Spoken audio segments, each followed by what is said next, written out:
আমার নবীজির আমলে এই রকম জাহিলিয়াতের যুগে ছিল। আমার নবী মুস্তাফা সাল্লাল্লাহু তাআলা আলাইহি ওয়াসাল্লাম যেই দিন জগতের মধ্যে আসলে 12 রবিউল আউয়াল শুভে সাদেকের সময় সোমবারের দিয়ে 570 খ্রিস্টাব্দে জগতের মধ্যে আসার পরে আমার নবীজি ইয়া হাবলি উম্মতি উম্মতি বলে যে আপনার সিজদায় পড়ে গেল। আমার নবী মুস্তাফা সাল্লাল্লাহু তাআলা আলাইহি ওয়াসাল্লাম জগতের মধ্যে আসবে এটা কাফের ইহুদি বেদিন বেধর্মিক সকলে জানতো। এই জন্য আল্লাহর কাছে দোয়া করতো, আল্লাহ আজকে আমরা এত জ্বালা যন্ত্রণার মধ্যে আছি, তোমার নবীকে জগতের মধ্যে পাঠিয়ে দাও, তোমার রহমাতুল লিল আলামিনকে জগতের মধ্যে পাঠিয়ে দাও, আমরা যেন পূর্ণাঙ্গ ভাবে শান্তি পাই। আমার নবী মুস্তাফা সাল্লাল্লাহু তাআলা আলাইহি ওয়াসাল্লাম জগতের মধ্যে এসেছিলেন, স্বামী মারা গেলে স্ত্রীকে দাফন করে দেওয়া হতো, সেটা থেকে বাঁচিয়ে নিলেন। যেই নারীদেরকে মেলার মধ্যে বিক্রয় করা হতো, হাটের মধ্যে বিক্রয় করা হতো, আজকে যেমন আমরা গরু ছাগল বিক্রি করি হাটের মধ্যে, করি না বাবা? গরু নিয়ে যায়, ছাগল নিয়ে যায়, ভেড়া নিয়ে যায়, মহিষ নিয়ে যায়, ভালো দামে হাটের মধ্যে বিক্রয় করি। এমন একটা সময় ছিল যেই সময়ে নারীদেরকে মহিলাদেরকে আপনার হাটের মধ্যে বিক্রয় করা হতো। ভাই বিক্রি করতো বোনকে, স্বামী বিক্রি করতো স্ত্রীকে, বাপ বিক্রি করতো বেটিকে। বাবাজি ভাইরা, আমার নবী মুস্তাফা সাল্লাল্লাহু তাআলা আলাইহি ওয়াসাল্লাম সর্বপ্রথম এই মহিলাদের হাট বন্ধ করেছিল। জোরে বলেন সুবহানাল্লাহ। ও বাবাজি ভাইরা,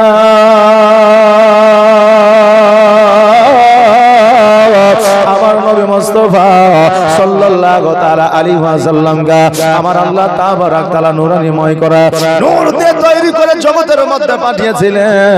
আজকে আমরা ওয়াজের মাধ্যমে তাকরীরের মাধ্যমে শুনতে পাই ইউসুফ আলাইহিস সালাম এত চেহারা দিয়েছিল, অন্যান্য নারীরা আপেল কাটতে গিয়ে চেহারা দেখিয়া নিজের হাত কেটে দিয়েছিল, কিন্তু ইউসুফ আলাইহিস সালামের চেহারা মুবারক থেকে চোখ সরাইতে পারে না। কিন্তু রাবীরা বর্ণনা করছে ওরা তো ইউসুফ আলাইহিস সালামের চেহারা দেখেছিল, কিন্তু যদি আমার নবী মুস্তাফার চেহারা দেখতো হাত বাদ দিয়ে নিজের গর্দান কেটে দিত, তবুও তারা জানতে পারতো না। জোরে বলেন সুবহানাল্লাহ। আমার নবী মুস্তাফা সাল্লাল্লাহু তাআলা আলাইহি ওয়াসাল্লামকে অতি সুন্দর করে নূর দিয়ে জগতের মধ্যে পাঠিয়েছিলেন। আর আমার নবী মুস্তাফা সাল্লাল্লাহু তাআলা আলাইহি ওয়াসাল্লামের সমস্ত নূরের আমার নবী মুস্তাফার নূর থেকে এই বান্দাদের আমার আল্লাহ তাবারাক তাআলা তৈরি করেছেন। জোরে বলেন সুবহানাল্লাহ। এই জন্য মানুষ এত সুন্দর পৃথিবীর মধ্যে আছে, এই জন্য সর্বসেরা মানুষকে আমার আল্লাহ বানিয়েছে, এই জন্য সর্বসেরা বুদ্ধি আল্লাহ মানুষকে দিয়েছে, এই জন্য সর্বশক্তি আমার আল্লাহ তাবারাক তাআলা মানুষকে দিয়েছে। মানুষের মতো সুন্দর বুদ্ধি দিয়ে বিদ্যা দিয়ে সুন্দর করে পৃথিবীর মধ্যে কিছু আল্লাহ তৈরি করে নাই। জোরে বলেন সুবহানাল্লাহ। এবার আমার আপনার প্রশ্ন হইবে, আল্লাহ আমার আপনার প্রশ্ন হইবে, হুজুর গো আজকে মানুষকে যদি আল্লাহ তাবারাক তাআলা সুন্দর করে তৈরি করলো, তবে মানুষ কেন কানা হইল, মানুষ কেন বোবা হইল, মানুষ কেন কালো হইল, মানুষ কেন ন্যাংরা হইল, মানুষ কেন কুজা হইল, মানুষ কেন আপনার বোবা হইল? জগতের মধ্যে মানুষ আছে দেখবেন কালো মানুষ পছন্দ করে না, যে কালো মানুষ মানুষ পছন্দ করে না, এই জন্য জগতের মধ্যে কালো মানুষ খুব কম এখন, বুঝলেন না? আগে কালো মানুষ খুব দেখা যেত, এখন কালো মানুষ দেখা অত যায় না। আর যদিও দু একটা কালো থাকে তো বৈজ্ঞানিক পদ্ধতিতে পাউডার মাইরা ওকে আটার চাইতে বেশি সাদা করে দিচ্ছে। কথা বুঝলেন না বাবজি ভাইরা? এই জন্য কালো মানুষ জগতে খুবই কম। তো বেরাদার, তো এই কালো মানুষ মানুষ পছন্দ করে না, কুজা মানুষকে মানুষ পছন্দ করে না, রোগী মানুষকে আল্লাহ পছন্দ মানুষ পছন্দ করে না, অন্ধকে মানুষ পছন্দ করে না। মানুষ কি করে? অবহেলা করে, কানা মানুষকে বন্ধুত্ব করে, ও তো কিছু দেখতে পারে না, হঠাৎ এই রোগী মানুষকে সাথে নিব, ও তো রোগী দূর হয় না। এই বোবা মানুষকে নিয়ে ঝামেলা শেষ নাই, শুধু প্যাপু করবে, হঠাৎ বন্ধুত্ব করি না। কার সঙ্গে বন্ধুত্ব করি? যার চেহারা হিরোর মতো দেখতে অতি সুন্দর, যার দাড়িগুলো অতি সুন্দর, যার চেহারাটা অতি সুন্দর, যার কথাবার্তা অতি সুন্দর, যার লম্বা হাইট যার মতো সুন্দর তার সঙ্গে আমরা বন্ধুত্ব করি বিরাদানে মিল্লাত ইসলামিয়া। তো আল্লাহ তাবারাক তাআলা যখন নিজে মানুষকে তৈরি করলো তো মানুষের মধ্যে এই রকম করে মানুষকে কেন তৈরি করলো? প্রশ্ন আসতে পারে কিনা? জি আসতে পারে। তো সকলকে আল্লাহ তো সুন্দর করে তৈরি করতে পারতো, তো মানুষকে এরকম কেন তৈরি করলো? কেন না আমার আল্লাহ তাবারাক তাআলা জগতের মধ্যে আসমান জমিন গাছপালা নদী নালা আপনার জীবজন্তু যা কিছু তৈরি করেছে সব কিছু ইশারা দ্বারা তৈরি করেছে, ফেরেশতাদের মাধ্যম দিয়ে তৈরি করেছে।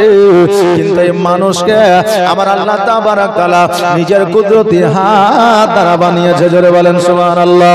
এবার প্রশ্ন হবে আমাদের, আল্লাহ যদি নিজের হাতের দ্বারা বানাইলো তবে আমাদের মধ্যে কেন কানা হইলো, পূজা হইলো, ল্যাংড়া হইলো, কালো হইলো, বোবা হইলো, ঠোসা কেন হইলো? আল্লাহ বলে বান্দারে একজন মানুষ হইয়া মানুষকে ঘৃণা করতে পারো, কিন্তু আমি আল্লাহ আমার কোন বান্দাকে ঘৃণা করি না। এই জন্য আমার আল্লাহ তাবারাক তাআলা বলে ঘৃণাকারীকে আমি পছন্দ করি না। এই বান্দা তোমরা একজন মানুষ অপরজন মানুষকে দেখিয়া তোমরা ঘৃণা করিও না, কারণ আমি আল্লাহ কাউকে কোটিপতি বানিয়েছি, কাউকে গরিব বানিয়েছি, প্রত্যেককে পরীক্ষা করার জন্য বানিয়েছি। আমি আল্লাহ সেকেন্ডের মধ্যে গরিবকে ফকির বানিয়ে দিতে পারি, ফকিরকে ধনী বানিয়ে দিতে পারি। এই জন্য কবির ভাষায় বলেছে নদীর কুল ভাঙে ও কুল ভাঙে, এই তো নদীর খেলা রে ভাই, এই তো নদীর খেলা। সকাল বেলা ধনী রে তুই, ফকির সন্ধ্যা বেলা। আমি আল্লাহ যে কোনো মুহূর্তে তোমাকে ধ্বংস করে দিতে পারি, কিন্তু আমি আল্লাহ কাউকে অপছন্দ করি না, কাউকে ঘৃণা করি না। মানুষ হইয়া মানুষ তোমরা ঘৃণা করতে পারো, আমি কালো বানিয়েছি কারণ আমি আল্লাহ আমার পছন্দ হয়েছে তাই বানিয়েছি। আমি বোবা বানিয়েছি, আমি আল্লাহ আমার পছন্দ হয়েছে তাই আমি বানিয়েছি। আমি ঠোসা বানিয়েছি, আমি আল্লাহ আমার পছন্দ হয়েছে তাই আমি বানিয়েছি। বাপজি আমার মায়েরা কালো হয়েছেন বলে আপনি দুঃখ করিয়েন না, ল্যাংড়া হয়েছেন বলে আপনি দুঃখ করিয়েন না, ঠোসা হয়েছেন বলে আপনি দুঃখ করিয়েন না, রোগ হয়েছে বলে আপনি দুঃখ করিয়েন না। কারণ মানুষের পছন্দ হোক আর না হোক, আল্লাহর পছন্দনীয় বান্দা আপনি হতে পেরেছেন। জোরে বলেন সুবহানাল্লাহ। এই জন্য বাবাজি ভাইরা আমরা জগতে মানুষকে দেখে ভয় করব না, ভয় যদি করতে হয় আল্লাহকে দেখে ভয় করব। জোরে বলেন সুবহানাল্লাহ। ও বেরাদার, আজকে জগতের মধ্যে আমরা এসেছি আল্লাহর ইবাদত বান্দিকে উপাসনা করব, আমার নবীর গোলামি করব। যতক্ষণ পর্যন্ত নবীর গোলামি না করব ততক্ষণ পর্যন্ত আমরা আল্লাহকে পাইব না। আমার নবী মুস্তাফা সাল্লাল্লাহু তাআলা আলাইহি ওয়াসাল্লাম 5 বছর 7 মাস বয়সে মা হালিমাতুস সাদিয়া রাদিয়াল্লাহু তাআলা আনহার বাড়ি থেকে যখন মদিনায় চলে আসে, মক্কায় চলে আসে মা আমিনার কাছে। আগামী কালকে হয়তো আপনারা জীবনীটা শুনেছেন, কি বলে ছাগল বকরি চড়িয়েছে আমার নবী, শুনেছেন তো? শুনেছেন? এবার আমার নবী মুস্তাফা সাল্লাল্লাহু তাআলা আলাইহি ওয়াসাল্লাম উনি বাড়িতে আসলেন। বাড়িতে আসার পরে ওনার বাড়ির সবচাইতে দল বলে ছাগলটা নিয়ে চলে গেল নবীকে দেখার জন্য। এবার ছাগলটা ছুটিয়ে নিয়ে আসলো, একটু সংক্ষেপে বলে দিই। ছাগলটা ছুটিয়ে নিয়ে আসলো, মা হালিমা ভয় পেয়ে গেল। এইভাবে যদি আমার নবী মুস্তাফাকে পৃথিবীর জীবজন্তু যদি আমার নবীকে ঘেরাও করে কখন আপনার অ্যাক্সিডেন্ট হয়ে যাবে, এই জন্য আমার কাছে আমি আর রাখবো না, মক্কায় গিয়ে মা আমিনার কাছে দিয়ে আসবো। অপরের আপনার সন্তানকে যখন কেউ লালন পালন করবে নিশ্চয়ই তার মনের মধ্যে একটা ভয় থাকবে, থাকবে না? থাকবে। হালিমা রাদিয়াল্লাহু তাআলা আনহা আমার নবী মুস্তাফা সাল্লাল্লাহু তাআলা আলাইহি ওয়াসাল্লামকে 5 বছর 7 মাস বয়সে তাইফ থেকে সকালবেলা গোসল বানায়া দিলেন, সুরমা পরায়া দিলেন, ভালো পোশাক পরিধান করায়া দিলেন। আমার নবী মুস্তাফাকে আঙুলখানা ধরে যেন মক্কার দিকে রওনা হয়ে গেলে। মধ্যপথে যখন আপনার পৌঁছে গিয়েছে, এবার আমার হালিমা বলতেছে হে মুহাম্মদ সাল্লাল্লাহু আলাইহি ওয়াসাল্লাম, আমরা এতটা পথ অতিক্রম করে এসেছি, এতটা পথ আমরা হেঁটে এসেছি রে বাবা, আমি হালিমা বড় পেরেশানি হয়ে গেছি, আমি একটু এলে গেছি, এই জায়গায় বিশ্রাম নিতে চাই, আরাম করতে চাই। আমার নবী মুস্তাফা সাল্লাল্লাহু তাআলা আলাইহি ওয়াসাল্লাম বলে মা গো তোমার তোমার যদি আরামের প্রয়োজন হয়, বিশ্রামের প্রয়োজন হয়, তুমি আরাম করে না, আমিও তোমার পাশে বসে একটু আরাম করে দিই। এবার হালিমা তো সাদিয়া রাদিয়াল্লাহু তাআলা আনহা একটা বাবলা গাছের নিচে বসিয়া যেন বাবা আরাম করতে আছে। আরাম করতে করতে চোখটা যেন বন্ধ হয়ে এসেছে। চোখটা যখন বন্ধ হয়েছে অমনি যেন বাবা আমার হালিমার যেন ঘুম চলে এসেছে। অনেকে দেখবেন কাজকর্ম করলে, ব্যতিব্যস্ততার মধ্যে থাকলে চোখটা বন্ধ করে আরাম করলে ঘুম চলে আসে, আসে না বাবা? চলে আসে। হালিমার ঘুম চলে এসেছে রে বাবা। আমার নবী মুস্তাফা সাল্লাল্লাহু তাআলা আলাইহি ওয়াসাল্লাম 5 বছর 7 মাসের আপনার সন্তান। এবার আমার নবীজি ঘুম যেন আসে না, টুকটুক করে ডান দিকে তাকায়, বাম দিকে তাকায়, সামনে তাকায়, পেছনে তাকায়। এবার তাকাইতে তাকাইতে লক্ষ্য করে দেখছে যেন মরুভূমির উপরে কোনো ঘর নাই, বাড়ি নাই, কোনো দোকান নাই, মাকান না, একটা ঘর যেন পাকা দেওয়া, দেওয়াল দিয়ে ঘেরা একটা ঘর আছে। আমার নবী চিন্তা করে না জানি এই ঘরের মধ্যে কি আছে, এই ঘরের মধ্যে কি আছে আমি নবী দেখব। কারণ আমার নবী ইলমে গায়েবের সংবাদ দেনেওয়ালা দাতা। আমার নবী সবকিছুই জানে, কিন্তু ইতিহাসের পাতায় তুলে দেওয়ার জন্য, আমার নবীজি প্রকাশ্যে আনার জন্য আমার নবীজি নিজেই সেই জায়গায় গিয়েছিলেন। জোরে বলেন সুবহানাল্লাহ। আমার নবীজি দন্দায়মান হইয়া গুটি গুটি পায়ে ওই ঘরের মধ্যে গিয়ে দাঁড়িয়ে, ঘরের বাইরে গিয়ে দাঁড়িয়েছে। ঘরের বাইরে দাঁড়িয়ে থাকতে থাকতে আমার নবীজি লক্ষ্য করে দেখছে যেন ওই ঘরের মধ্যে যেন কিছু দেখা যায় না, কারণ দরওয়াজাটা আপনার লাগানো রয়েছে। নবী আমার ওই ঘরের দরওয়াজায় যেমন হাত দিবা আপনার নিয়াত করেছে, অমনি যেন ঘরের দরওয়াজাটা খুলে গেছে। আর যেমনই ঘরের দরওয়াজাটা খুলে যাওয়া, ওই ঘরের মধ্য থেকে শত শত মূর্তি আমার নবীজির পায়ের তলে মুখ থুবড়ে পড়েছে। জোরে বলে সুবহানাল্লাহ। আমার নবী মুস্তাফা সাল্লাল্লাহু তাআলা আলাইহি ওয়াসাল্লাম ওই জায়গায় যেন চুপ করে দাঁড়িয়ে আছে। ইতিমধ্যে ওই মন্দিরের পুরোহিত আমার নবী মুস্তাফা সাল্লাল্লাহু তাআলা আলাইহি ওয়াসাল্লামের হাত ধরে ধরে বলল, এ বাচ্চা শোনো, আজকে তুমি এই মূর্তিগুলো কেন ভেঙেছো? আজকে এই মূর্তিগুলো তোমার পায়ের তলায় কেন পড়ে আছে? আমার নবীজি বলে, শোনো গো, আমি হলাম বাচ্চা ছেলে, 5 বছর 7 মাসের সন্তান।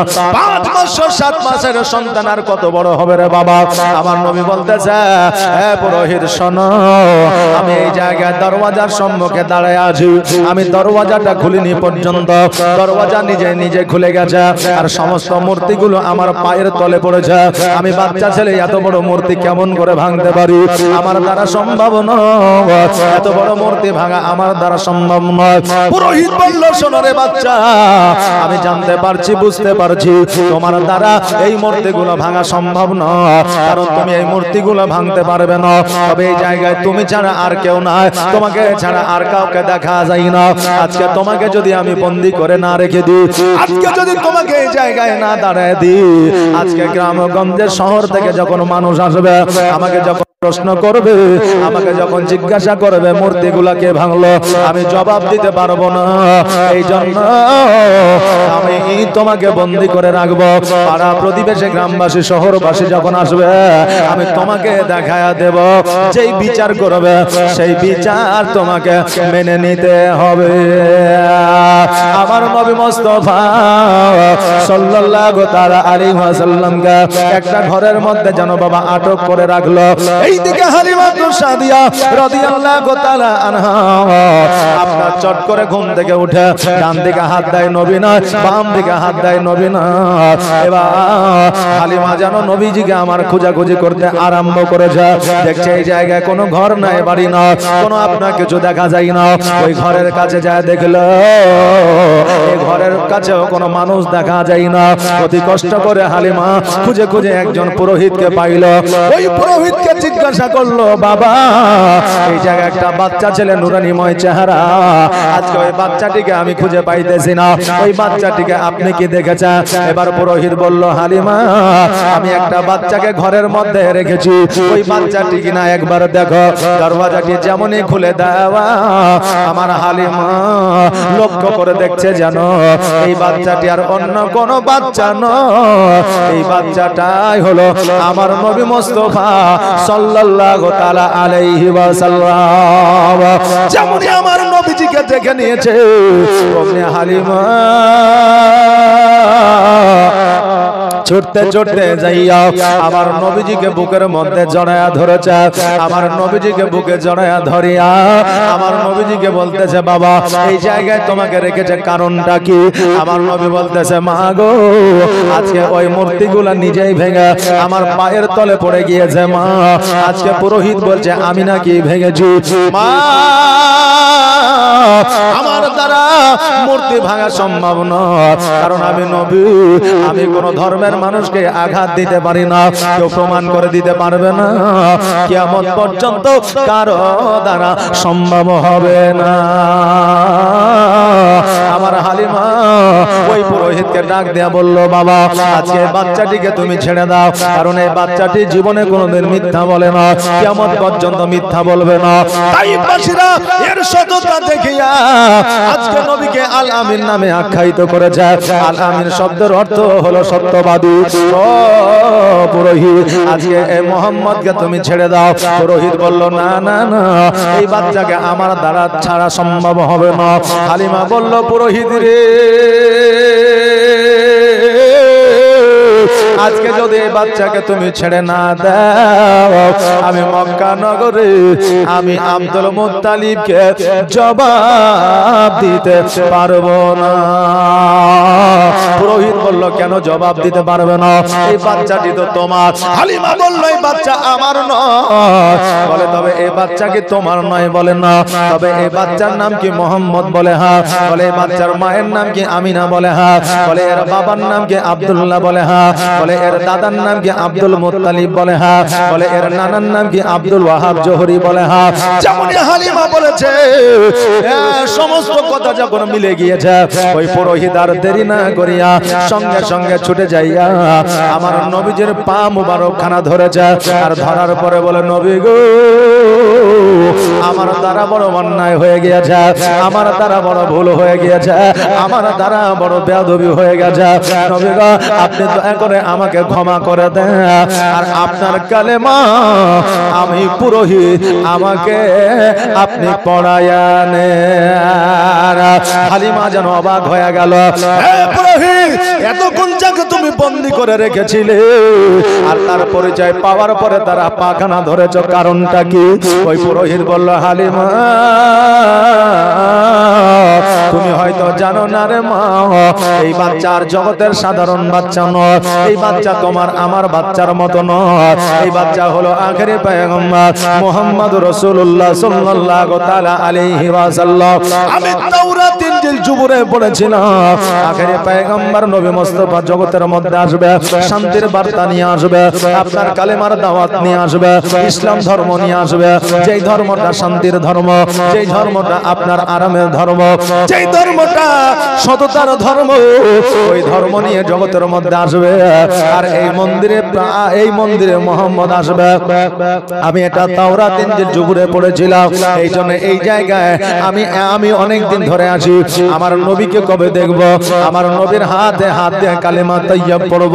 ও হালিমা, আজকে যখন আমার নবীকে পেয়ে গেছি, আমার নবী এখনো পর্যন্ত কালেমার দাওয়াত দেয় না, কিন্তু আমি তবুও কালেমা পড়ে নিব।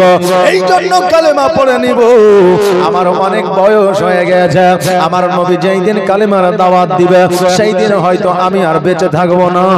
অতএব আমি আপনার হিন্দু হয়ে মারা যেতে চাই না, খ্রিস্টান হয়ে মারা যেতে চাই না, ইহুদি হয়ে মারা যেতে চাই না, কাফের হয়ে মারা যেতে চাই না, বেধর্মিক হয়ে মারা যেতে চাই না।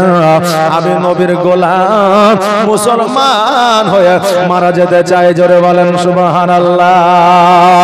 আমার নবী মুস্তাফা সাল্লাল্লাহু তাআলা আলাইহি ওয়াসাল্লাম সঙ্গে সঙ্গে কালেমা তাইয়্যিব লা ইলাহা ইল্লাল্লাহ মুহাম্মাদুর রাসূলুল্লাহ সাল্লাল্লাহু তাআলা আলাইহি ওয়াসাল্লাম কালেমা খানি পড়ে আনিলা। আমার আপনার প্রশ্ন হইতে পারে, 40 বছর বয়সে নবী নবুয়ত প্রাপ্ত হয়েছে, কিন্তু 6 বছর বয়সে কেমন করে ইসলামের প্রচার করতে পারে? কেমন করে 6 বছর বয়সে কালেমা আপনার পড়াইতে পারে? এই প্রশ্ন আমাদের মধ্যে থাকতে পারে। বাবাজি ভাইরা, বছর পরে আমার নবীজি নবুয়ত প্রাপ্ত হয়েছে, এটা তো শুধু ইতিহাসের পাতায় লেখা আছে, এটা আমরা জানি। কিন্তু বাবাজি ভাইরা 40 বছর বয়সে আমার নবী নয়, আমার নবী আগেরও নবী ছিলেন, এখনো আছে, তখনও ছিল, কিয়ামত পর্যন্ত থাকবে। জোরে বলেন সুবহানাল্লাহ। এই 40 বছর বয়সে নবী নবুয়ত প্রাপ্ত হয়েছে, এটা হলো একটা গুমরাহি কথা, এটা মানুষের ঈমান আকীদাকে ভঙ্গ করার কথা। কিন্তু আহলে সুন্নাত ওয়াল জামাতের মতে 40 বছর বয়সে আমার নবী নবুয়ত প্রাপ্ত হয়েছে, এটা আহলে সুন্নাত ওয়াল জামাতের মানুষ কোনদিন মান্যতা করে না, কিয়ামত পর্যন্ত করবে না। জোরে বলেন সুবহানাল্লাহ।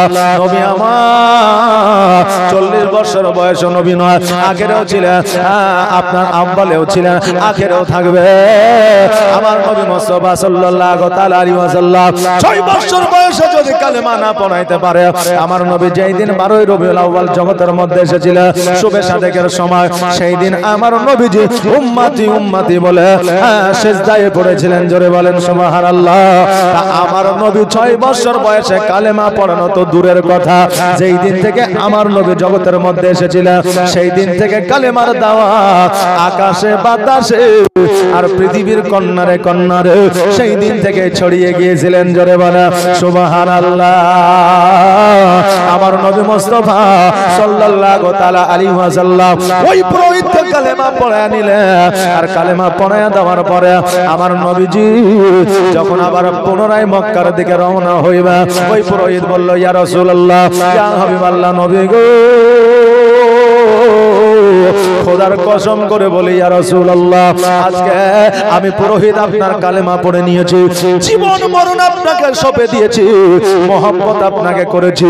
ইয়া রাসূলুল্লাহ, যদি জীবনে কোনোদিন আমাকে দরকার হয়, প্রয়োজন হয়, আমি জীবন পর্যন্ত বাজি রাখবো। জোরে বলেন সুবহানাল্লাহ।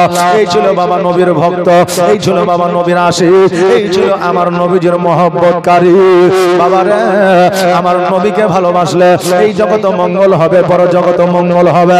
আজকে বেরাদার, জগতের মধ্যে আপনি মানুষ হইয়া অপর মানুষকে ভালোবাসবেন, দেখবেন যেন তেন ভাবে যে কোনো মুহূর্তে আপনাকে একদিন না একদিন ধোঁকা দিবে।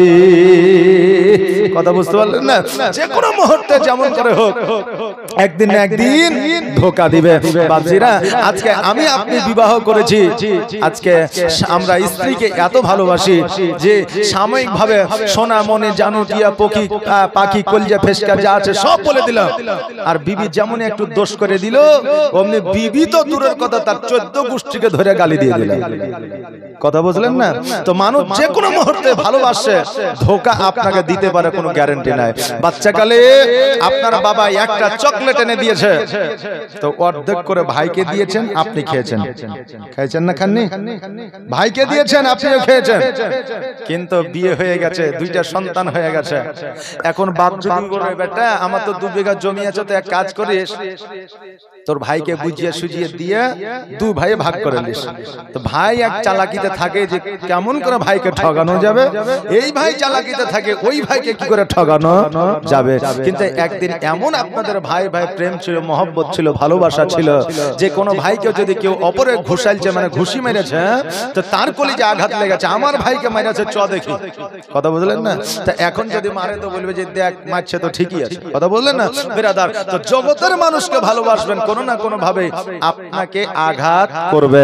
বিরাদার, বন্ধুকে ভালোবাসবেন, বন্ধু হয়তো টাকা পয়সা ধন দৌলত জমি জায়গার জন্য আপনাকে আঘাত করবে না, কিন্তু কোন নারীর জন্য হয়তো আপনাকে আঘাত করতে পারে।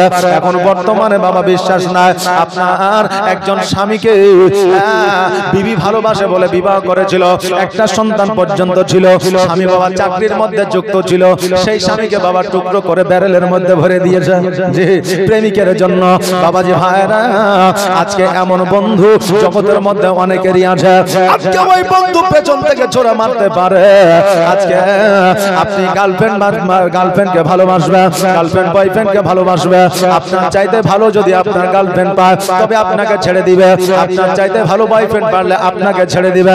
ব্রাদার, এখন ভালোবাসা অন্তর থেকে কম, এখন ভালোবাসা বেশি শরীর দেখিয়া, আপনার চেহারা দেখিয়া, নাকি বলেন যে এখন ভালোবাসা আমাদের এই রকম বেশি। এই বাবা, মাঝে কথাই যাব না, জীবনের দিকে যাব। তবে বাবা আমি একটা কথাই বলে যাই, ভালোবাসবে আপনার দেখে শুনে ভালোবাসবে, কারণ ভালোবাসা বর্তমানে অনেক জায়গায় ধোঁকা। এই জন্য পৃথিবীতে মানুষকে ভালোবাসবে, যে কোনো মুহূর্তে আপনাকে ধোঁকা দিতে পারে, যে কোনো মুহূর্তে আপনাকে মারতে পারে, যে কোনো মুহূর্তে আপনাকে কষ্ট দিতে পারে। কিন্তু খোদার কসম করে বলে যায়, আমার নবীকে যদি ভালোবাসেন একবার, এই জগতেও মঙ্গল হবে, পরের জগতেও মঙ্গল হবে। এই জন্য বলছে ভালো যদি বাঁচতে হয় নবীকে বাসো, জান যদি দিতে হয় নবীকে দিও। জোরে বলেন সুবহানাল্লাহ, একটা আওয়াজ দিয়ে বলেন না ইয়া রাসূলুল্লাহ। নারে তাকবীর, নারে রিসালাত, মাসলাকে আলা হযরত, জলসা কমিটি। জোরে বলেন জিন্দাবাদ। স্টেজের উপরে যারা আছে তারাই বলছে আল্লাহু আকবার, নিচে যারা আছে বলছে তোরাই বল, আমরা দেখছি। যে মসজিদে যেমন আজান হয় না, হাইয়া আলাস সালাত, হাইয়া আলাস সালাত,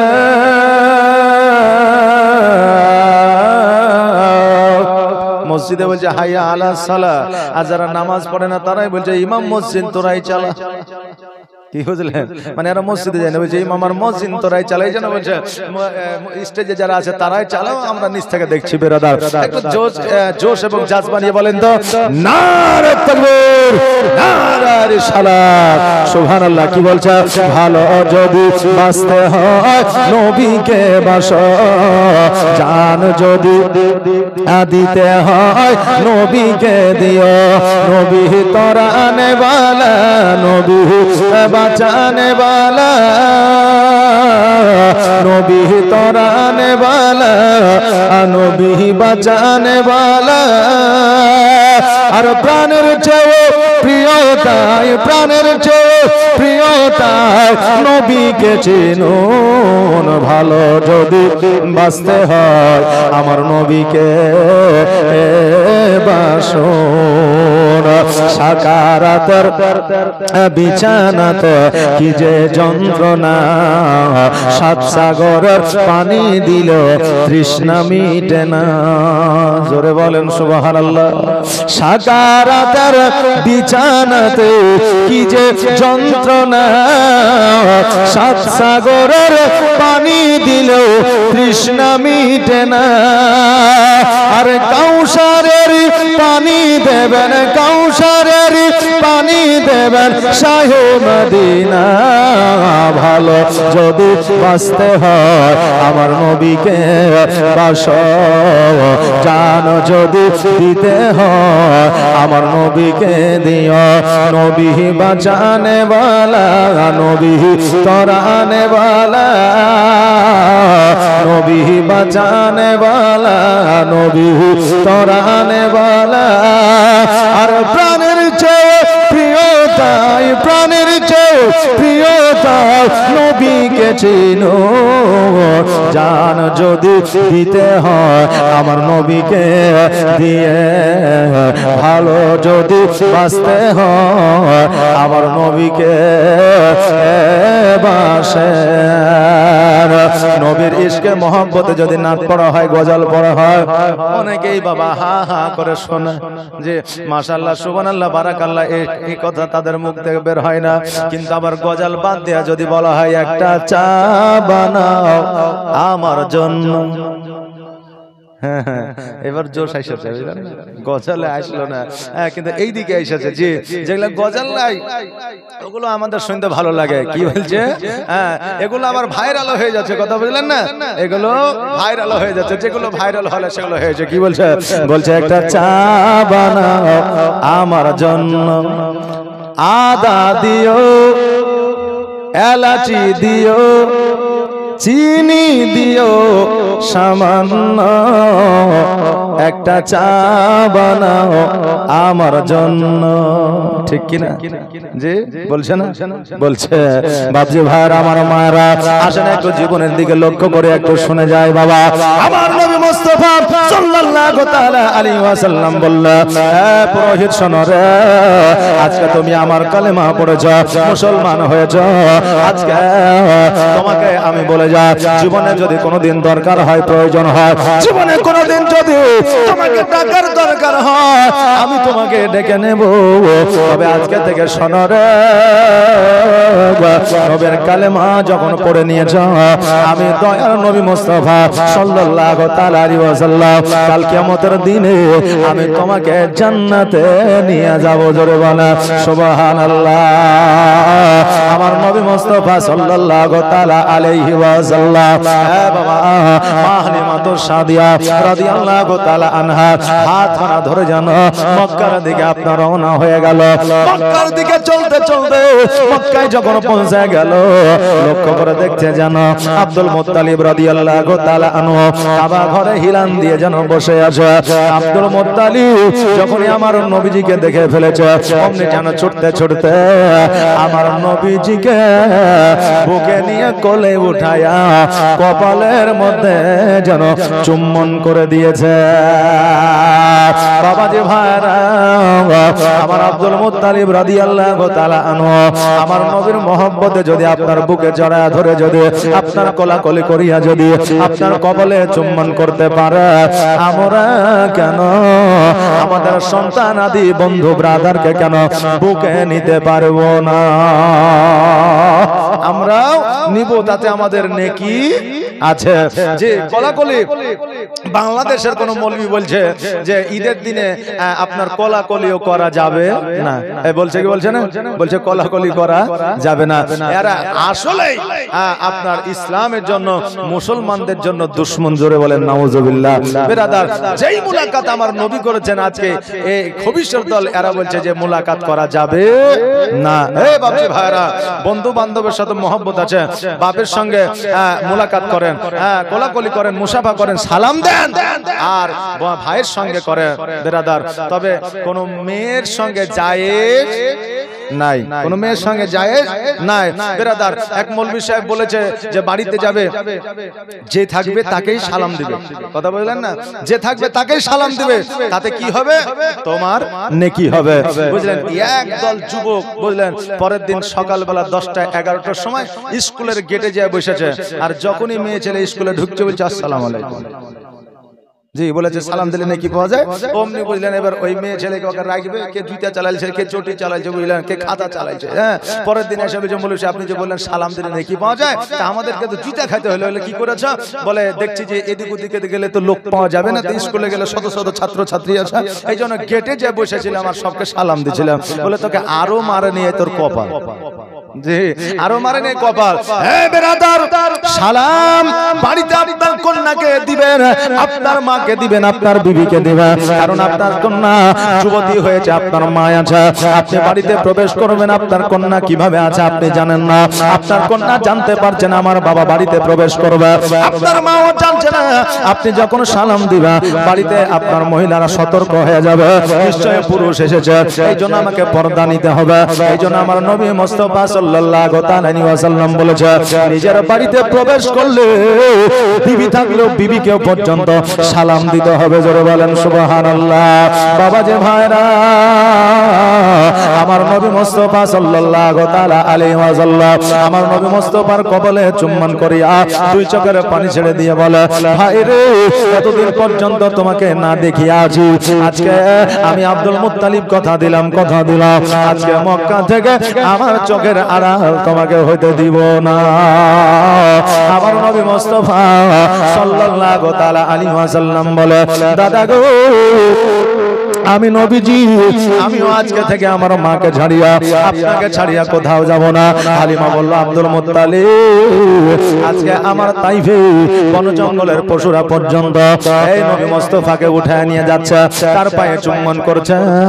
আজকে নবীজিকে গোল করে ঘেরাও করে জীবজন্তুরা দেখছে, কোনো সময় যদি বিপদ হয়ে যায় তবে হয়তো অ্যাক্সিডেন্ট হয়ে যাবে, এই জন্য আমি নিয়ে এসেছি। আর নবীকে আমি তাইফে নিয়ে যাব না, যদি কিছু হয়ে যায় জবাব দিতে পারবো না। আব্দুল মুত্তালিব বলে, হালিমা যাও যাও যাও, আমার মুহাম্মদকে তার মায়ের কোলে উঠায় দাও আর তার মায়ের সঙ্গে তুমি একবার সাক্ষাৎ করে না। হালিমা রাদিয়াল্লাহু তাআলা আনহা আমার নবী মুস্তাফাকে লইয়া মা আমিনার কাছে গেল। আমিনা রাদিয়াল্লাহু তাআলা আনহা আমার নবীজিকে কোলের মধ্যে উঠায় নিল, কপালে চুম্বন করলেন।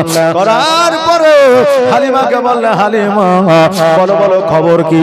হালিমা বলতেছে, বোন আমিনা, নবীজিকে দেওয়ার জন্য এসেছি, আজকে তোমার সন্তান তোমার কাছে রাইখা দাও, আমি আর তাইফে নিয়ে যাব না। আমিনা বলতেছে, হালিমা আমার বেটা মুহাম্মদকে যদি না নিয়ে যাও তাতে কোনো অসুবিধা না, কিন্তু হালিমা আমার দরওয়াজা তোমার জন্য সর্বদা খোলা, সর্বক্ষণ খোলা। হালিমা তোমার যদি কোনোদিন টাকার দরকার হয়, পয়সার দরকার হয়, তোমার যদি কোনো রকমের কোনো সময় যদি অভাব অনটন লেগে যায়, আমার বাড়িতে আসবা, তুমি যেটা চাইবা আমি আমিনা সেটাই তোমাকে দিব। জোরে বলা সুবহানাল্লাহ। হালিমা বলতেছে, আমিনা বোন রে, আমার বাড়িতে একদিন অভাব ছিল, অনটন ছিল ঠিকই, আমার বাড়িতে খাবার জুটতো না এটাও ঠিকই, আমার সন্তান জুমরাকে খাবার দিতে দুগ্ধ দিতে পারতাম না এটাও ঠিকই, কিন্তু হালিমা বলতে চায়, ও আমিনা শোনো রে, এখন আমার টাকা চাই না, পয়সা চাই না, খেজুর চাই না, জওয়ার আটা চাই না, কিছুই চাই না, কারণ আমার নবীজি যেই দিন থেকে আমার বাড়িতে পা রেখেছে, আমার নবীজি যেই দিন থেকে আমার বাড়িতে দর্শন করেছে, সেই দিন থেকে আমি হালিমা খোদার কসম করে বলি আমার বাড়িতে কোনো অভাব অনটন নাই। জোরে বলা সুবহানাল্লাহ। দায় হালিমা তোমার কোলে কে এসেছে দেখো না, জোরে বলেন সুবহানাল্লাহ। দায় হালিমা তোমার কোলে কে এসেছে দেখো না, আর দিন দুনিয়ার বাদশা সেজে তাজদারে মদিনা। দায় হালিমা তোমার কোলে কে এসেছে দেখো না, আর দিন দুনিয়ার বাদশা সেজে তাজদারে মদিনা। মা বোনের কাছে আমার একটা আবেদন, রিকোয়েস্ট, মা একটু আগে আসুন তো, পেছনে আমার মায়েরা জায়গা পাচ্ছে না, একটু আগে আগে আসেন। জি মায়েরা একটু আগে আগে চলে আসেন, পেছনে আমার মায়েরা বসবে, আর একটু অন্য মায়া যারা আসছেন তাদেরকে একটু জায়গা করে দেন যাতে বসতে পারে। জি জি আমাদের কমিটি খুব সুন্দর ব্যবস্থা রেখেছে, যদিও জায়গা ছোট হয় তবুও খুব ভালো ব্যবস্থা, নাকি বলেন? জি মাশাআল্লাহ। একটু আগে আগে চলে আসেন, একটু তাড়াতাড়ি করে চলে আসেন, জলদি করে আসেন, যত দেরি করবেন তত লস আপনাদের, কারণ রিল যদি কেটে যায় তাহলে মুশকিল হয়ে যায়। জি চলে আসেন, সুবহানাল্লাহ সুবহানাল্লাহ। একবার দরুদ পড়েন আর আগে আগে চলে আসেন। আল্লাহুম্মা সাল্লাল্লাহু মাওলানা মুহাম্মাদ ওয়া আলা আলা মাওলানা মুহাম্মাদ। ও বাবাজি ভাইরা, আমার মায়েরা, আমার মা আমিনা রাদিয়াল্লাহু তাআলা আনহা বললেন, হালিমা তবুও যদি তোমার কোনো প্রয়োজন হয়, দরকার হয়, তুমি আমাকে বলবা। হালিমা বলল, আমিনা আমি হালিমা যখন আমার দরকার হবে, প্রয়োজন হবে, আমি অবশ্যই আমি তোমাকে বলবো। এবার হালিমা তো সাদিয়া রাদিয়াল্লাহু তাআলা আনহা জানো বাবা বাড়ির দিকে, তাইফের দিকে রওনা হয়ে গেল। একবার আমার নবীজিকে তাকায়া দেখে, আর একবার নিজের রাস্তার দিকে তাকায়া দেখে। বাবারে, নিজের সন্তান না হইলে অপরের সন্তানকে যখন 10 দিন 12 দিন কোলে নিবে, একটু আদর যত্ন স্নেহ মায়া মমতা দেখবেন ওই সন্তানের প্রতি আপনারও মায়া এসে যায়। আসে না বাবা? আসে। আমার নবীকে শৈশব কাল থেকে নিয়ে 5 বছর পর্যন্ত লালন পালন করেছে হালিমা। আমার নবীর প্রতি মহব্বত হালিমার বসে গিয়েছে, দুই চোখের পানি ছাড়ে নিয়া হালিমা কান্না করতে করতে তাইফের দিকে যেন রওনা হয়ে গেল। নবী আমার তাকায়া তাকায়া হালিমার দিকে লক্ষ্য করে দেখলেন, বাবাজি ভাইরা, আমার নবী মুস্তাফা সাল্লাল্লাহু তাআলা আলাইহি ওয়াসাল্লাম মনটা যেন একটু খারাপ করলেন। আমিনা বলতেছে, বেটা মুহাম্মদ, আজকে হালিমা চলে যায় বলে তোমার কি মনটা খারাপ হয়? আমার নবীজি বলতেছে, মা গো, আমার হালিমা এত যত্ন, এত মায়া, এত মমতা আমাকে দিয়েছে, এত স্নেহ আমাকে দিয়েছে মা, যেটা নিজের সন্তানকে এতটা দেয় নাই। জোরে বলে সুবহানাল্লাহ। আমার হালিমা তো সাদিয়া রাদিয়াল্লাহু তাআলা আনহা বাড়ির দিকে চলে আসলেন। বাবা, এইদিকে আমার নবীজি সারা রাত মায়ের কাছে যেন গল্প করিয়া যেন রাত্রিটা অতিবাহিত করলেন। আমার নবীজি মাকে অনেক কথা শোনালেন। মা গো, আমি জঙ্গলে গিয়েছিলাম, পশু পাখিরা আমার পায়ে চুম্বন করেছে, আমাকে গোল করে ঘেরেছে। আমার নবীজি মা আমিনাকে বলতেছে, মা গো, আমি একজনকে মুসলমান বানিয়েছি। মা জননী, আজকে আমার মা হালিমার ছাগল আমি ফিরিয়ে নিয়ে এসেছি পাক ভাল্লুক জীবজন্তুর কাছ থেকে। আমি না সন্তানের কথা শুনিয়া বাবা খুশি হয়ে যায়।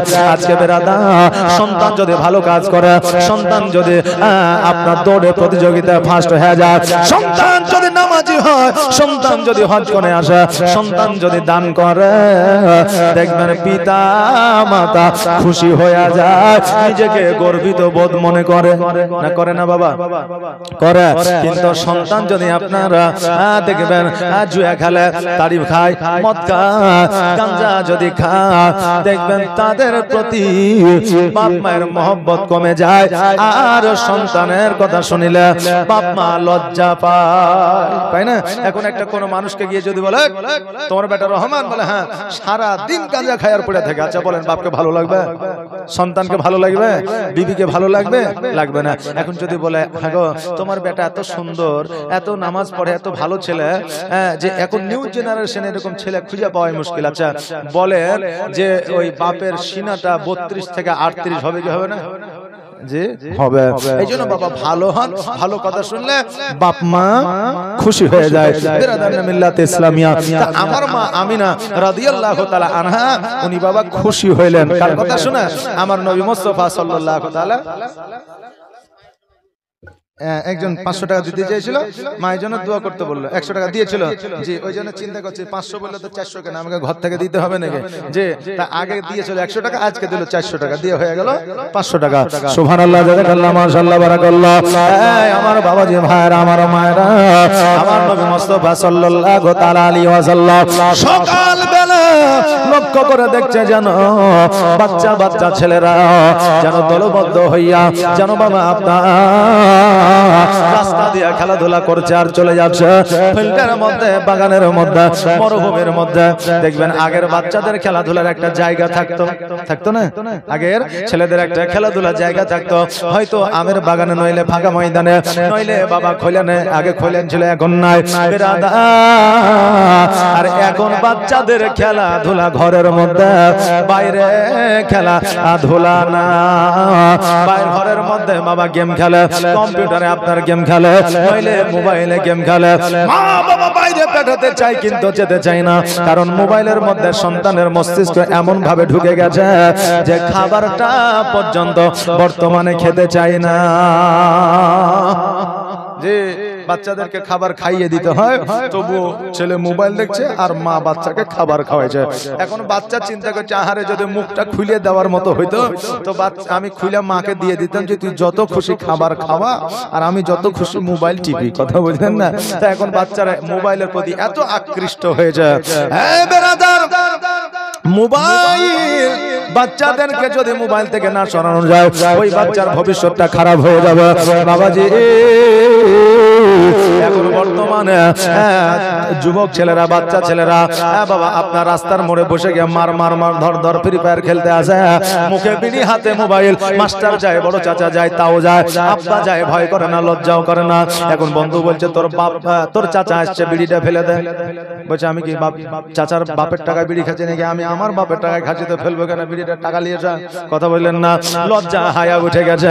হায়া লজ্জা ইমানের অঙ্গ। হ্যাঁ বাবাজি ভাইরা, তাই যুবকদের যুবকদের বলি সাবধান হয়ে যাও। আজকে যে জায়গায় তোমরা বসে ফ্রি ফায়ার পাবজি খেলছো, ওই সমস্ত জায়গায় আজ থেকে 5 বছর আগে কুকুর শিয়াল বসতো।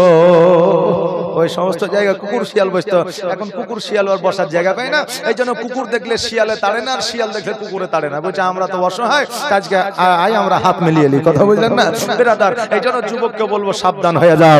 আমার নবী মুস্তাফা সাল্লাল্লাহু তাআলা আলাইহি ওয়াসাল্লাম যখন লক্ষ্য করে দেখলো বাচ্চারা খেলাধুলা করতে আছে, আমার নবীজি ওই বাচ্চাদের সঙ্গে খেলাধুলা করার জন্য বাবা যেন আপনার মরুভূমিতে গেল। যাওয়ার পরে সারাদিন খেলাধুলা করলো। আমাদের বর্তমানে খেলা আলাদা, তখনকার খেলা ছিল আলাদা। আমার নবী মুস্তাফা সাল্লাল্লাহু তাআলা আলাইহি ওয়াসাল্লাম খেলাধুলার মাধ্যম দিয়া মহিলাদের মেয়েদের হাট বন্ধ করেছিল, খেলাধুলার মাধ্যম দিয়া নারীদের প্রতি জুলুম বন্ধ করেছিল, আপনার খেলাধুলার মাধ্যম দিয়া মহিলাদেরকে স্বাধীনতা দিয়েছিল, খেলাধুলার মাধ্যম দিয়া মহিলা হত্যা বন্ধ করেছিল। আর আমার নবীজি আজকে থেকে 1442 হিজরি আগে এই মা বোনদের সম্মান বাড়িয়েছিল। জোরে বলেন সুবহানাল্লাহ। আজকে নিউ জেনারেশনের ছেলেদের যদি জিজ্ঞাসা করা হয় নারীদের সম্মানকে বাড়াইলো, বলবে স্বামী বিবেকানন্দ, কেউ বলবে রবীন্দ্রনাথ ঠাকুর, কেউ বলবে ঈশ্বরচন্দ্র বিদ্যাসাগর, কেউ বলবে শরৎচন্দ্র, কেউ বলবে আবুল কালাম আজাদ। মিল্লাত ইসলামিয়া, কারণ তারা ইতিহাসের প্রেমে পাগল, কারণ তারা ইতিহাস দেখেছে, কিন্তু আমার নবীর ইতিহাস তারা জানে না। আজকে 300 বছর আগে এরা নারীর জীবন পরিবর্তন করলো, কিন্তু আজকে থেকে 1442 হিজরি আগে আমার নারীদেরকে সুসম্মানে সম্মানিত করলো। এত সম্মান দিল, জগতে কাউকে এই সম্মান আমার নবী দেয় না। আল্লাহর জান্নাত পর্যন্ত নারীদের পায়ের তলে রেখে দিল। জোরে বলেন সুবহানাল্লাহ। আপনি বলবেন হুজুর গো, নারীদের পায়ের তলে জান্নাত কেমন করে থাকতে পারে? আপনি কি নারীদের চাইতে জান্নাতকে ছোট করে দেখছেন নাকি? হ্যাঁ বাবা, আপনাদের বুঝা দিয়ে যায়, জানায় দিয়ে যায়। আমার নবী মুস্তাফা সাল্লাল্লাহু তাআলা আলাইহি ওয়াসাল্লাম বলেছে, সন্তানদের জান্নাত মায়ের পায়ের তলে। জোরে বলেন সুবহানাল্লাহ। সন্তানের জান্নাত যদি মায়ের পায়ের তলে হয়, তবে জান্নাত ওই নারীদের পায়ের তলে দিয়ে দিয়েছে আমার নবী। আর আমার নবী নারীদের সম্মানকে বাড়ায় উঁচু করে দিয়েছে। বাবাজি ভাইরা, আমার মায়েরা, আজকে নারীদেরকে কত সুসম্মানে সম্মানিত আমার নবী করেছে। ওই নবীজি খেলার মাধ্যম দিয়ে এত কিছু করেছে। তখনকার খেলা ছিল আলাদা, এখনকার খেলা হইল আলাদা। এখনকার খেলায় মানুষের ক্ষতি হয়, কিন্তু আজ থেকে 20 বছর 30 বছর আগে যে খেলাগুলো খেলেছে, সেই খেলাগুলোতে মানুষের উপকার হয়েছে। জোরে বলেন সুবহানাল্লাহ। সারাদিন আমার নবীজি খেলাধুলা করেছে। সন্ধ্যাবেলা আমার নবী যখন বাড়িতে আসবে, এমন অবস্থায় লক্ষ্য করে দেখছে যেন আমার নবীর সঙ্গে যে বাচ্চারা খেলাধুলা করতেছিল, তাদের পিতা মাতা আসিয়া তাদেরকে কেউ কোলে করে নিয়ে গেল, কেউ কাঁধে করে নিয়ে গেল, কেউ হাত ধরে নিয়ে গেল, কেউ যেন আপনার ঘাড়ের উপরে নিয়ে গেল, কেউ আদর যত্ন করে নিয়ে গেল, স্নেহ মায়া মমতা দিয়ে নিয়ে গেল। আমার আপনার সন্তান যদি দেখেন বাড়িতে আসতে দেরি করছে, আমরা বাইরে যাই সন্তানকে খোঁজার জন্য, ওই সন্তানটিকে আমরা বাড়িতে নিয়ে আসি, আদর যত্ন মায়া মমতা দিয়ে নাকি বলে বাবারে, সন্তানের প্রতি কত যে মায়া দয়া, যে একমাত্র বাপ হয়েছে, মা হয়েছে, সে একমাত্র জানে। জোরে বলে সুবহানাল্লাহ। আগামী কালকে আমি যে জালসায় আসতে পারিনি, এর মূলত কারণ হলো আমার বাড়িতে একটা 3.5 বছরের একটা কন্যা আছে, আমার একটা মেয়ে আছে। ওই মেয়েটার বাবা দরওয়াজায় লেগে কানে আঙুলটা চিপে গেছে, একবারে বুঝলেন, থেতলে লেগেছে। রিপোর্ট করলাম, রিপোর্ট করার পরে ডাক্তার বলছে অপারেশন করতে হবে, তাছাড়া গতি নাই, এক্ষুনি করতে হবে, ইমিডিয়েট, যদি দেরি করেন অসুবিধা হয়ে যাবে। আচ্ছা বলেন, মেয়ে থাকবে অপারেশন থিয়েটারে, আর আমি এসে জালসা করবো, হবে? যে স্টেজটা সাজানোই হবে, জালসা হবে না। এই জন্য ভাইকে ফোন করলাম যে এই ব্যাপারে এই পরিস্থিতি বেরাদার। তো কথা হলো, এখানকার কমিটির ছেলেরাও ভালো, এক বাক্যে মেনে নিয়েছে, কারণ অনেক জায়গায় মনে করে যে মৌলবি মনে হয় চিটিংবাজি করছে, কথা বললেন না, যে আমাদেরকে ফাঁকিতে হয়তো অন্য জায়গায় জালসা করবে। আর এখন অনেক মৌলবি এইরকম করছে, পাবলিকের দোষ নাই, কমিটিরও দোষ নাই, অনেক আলেম এইরকম করছে, বুঝলেন না বেরাদার। তা আমি কালকে মুসিবতে ছিলাম, এই সমস্যা ছিল, এই জন্য আমি কালকে আসতে পারিনি।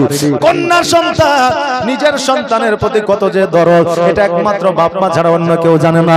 আজকে যে বাপ মাকে আমরা দেখতে পারছি না, ওই বাপ মা একদিন আমাদের এইভাবে লালন পালন করেছে।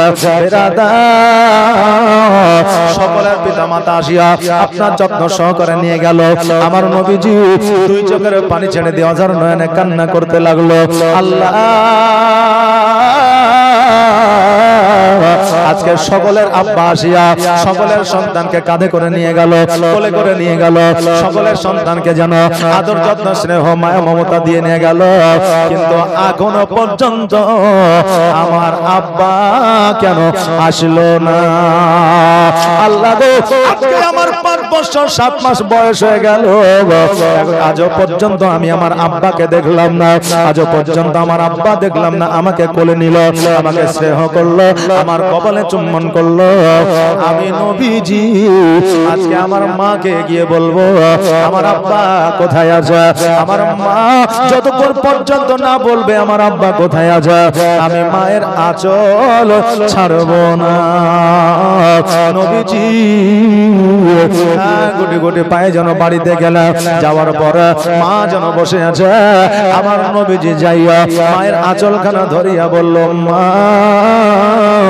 আমি তোমাকে একটা প্রশ্ন করতে চাই, তোমাকে একটা সওয়াল করতে চাই মা। আমার মা আমিনা মুচকি হাসি দিয়ে বলতে চায়, এটা কি এমন প্রশ্ন বলো, কি এমন কোশ্চেন বলো, কি এমন সওয়াল বলো। মা আমিনা বুঝতে পারেনি যে এমন একটা প্রশ্ন বাচ্চা ছেলে করে দেবে। বিরাদার, বর্তমানে বাচ্চারা এমন এমন প্রশ্ন করে, বাপ মায় বাবা এমন অনেক সময় হতভম্ব হয়ে যায়। কথা বললেন না? অনেক সময় হতভম্ব হয়ে যায়। আমার নবীজি মাকে বলে, মা গো একটা প্রশ্ন আমি করতে চাই। আমিনা বলল, কি প্রশ্ন বাবা বলো? বলে, মা সকলের আব্বাকে দেখলাম, সকলকে কোলে নিয়ে গেল, কপালে চুম্বন করলো, কাঁধে নিল, যত্ন সহকারে বাড়িতে নিয়ে গেল, কিন্তু মা আমার আব্বা কোনদিন কেন আমাকে কোলে নিল না? মা গো আমাকে আজও পর্যন্ত কোলে নিল না। কোলে নেওয়া তো দূরের কথা, আমার আব্বা আজও পর্যন্ত আমার চেহারা খানা দেখতে আসলো না। মা আমার আব্বাকে আমাকে ভালোবাসে না, আমার আব্বার মায়া দয়াকে আমার উপরে না, আমার আব্বার মহব্বত কি আমার উপরে না। আমি না দুই চোখের পানি ছেড়ে দিয়ে অঝর নয়নে কান্না করতে আরম্ভ করলাম। আমার মা আমি না বলতেছে, আল্লাহ আজকে আমার সন্তান এমন একটা প্রশ্ন করেছে, আমার সন্তান এমন একটা কথা জিজ্ঞাসা করেছে, আমার সন্তানকে আমি কেমন করে উত্তর দেব? এখন আমার সন্তানকে যদি আমি বলি তোমার আব্বা না, মাকামে আব্বায় আরাম করতে আছে, আমার সন্তান কষ্ট ব্যথা বেদনা পেয়ে যাবে, আমার সন্তান অঝর নয়নে কান্না করবে, আমার সন্তানের কান্না আমি না সহ্য করতে পারবো না। আল্লাহ গো, আমি আমার সন্তানকে কি বলে সান্ত্বনা দেব? আমি না বললে বেটারে তোমার আব্বা বাণিজ্যে গিয়েছে, এখনো পর্যন্ত বাড়িতে ফিরে না। এবার আপনার আমার প্রশ্ন হবে এটা, মা আমিনা রাদিয়াল্লাহু তাআলা আনহা জানা আব্দুল মুত্তালিব ইন্তেকাল করেছে, আব্দুল্লাহ রাদিয়াল্লাহু তাআলা আনহু ইন্তেকাল করেছে, জগৎ ছেড়ে পর জগৎ গমন করেছে, তবুও কেন আমিনা এই কথা বলল? আমার মা বোনেরা বাপজিরা, মান্তিকের মধ্যে এমনও কথা আছে, আপনি কথাটা বলবেন, সত্য হবে না, মিথ্যাও হবে না, গুনাহও হবে না, নেকিও হবে না। কারণ একজন বান্দা যখন চুরি করতে যাবে, কোন জায়গা যাবে, হয়তো মানুষকে বলবেন আমি অমুক জায়গা যাচ্ছি, কিন্তু সত্য বলবে, মিথ্যা বলবে না, গুনাহ করবে না। ওই বান্দা যদি বলে আমি সামনের দিকে যাব, কারণ মানুষ সর্বদা সামনের দিকে যায়, পেছনে চলে না, পেছনে চলে না, সামনেই চলে। ওই মুহূর্তে যদি ঘুরে যায় তবুও সামনেই চলা হবে, এই জন্য এটা মিথ্যা প্রমাণ হবে না, গুনাহ হবে না। বাবাজি আমার আব্দুল্লাহ রাদিয়াল্লাহু তাআলা আনহু বাণিজ্যে গিয়েছিল, আর বাড়ি ফিরে না, কিয়ামত পর্যন্ত বাড়ি ফিরবে না, কারণ মাকামে আব্বায় আরাম করতে আছে। এই জন্য আমিনা রাদিয়াল্লাহু তাআলা আনহা বলেছিল, তোমার আব্বা বাণিজ্যে গিয়েছে, এখনো বাড়ি আসে না। আমার দয়ার নবী মায়ার নবী সাল্লাল্লাহু তাআলা আলাইহি ওয়াসাল্লাম বলল, মা গো আজকে তুমি যাই বলো না কেন আমি নবীজি আজকে তোমার আঁচলখানা ধরেছে মা। আজকে আমার আব্বা কোথায় আছে, কবে আসবে এটা তোমাকে বলতে হবে। যতক্ষণ পর্যন্ত না বলবা আমি নবীজি তোমার আঁচলখানা ছাড়বো না।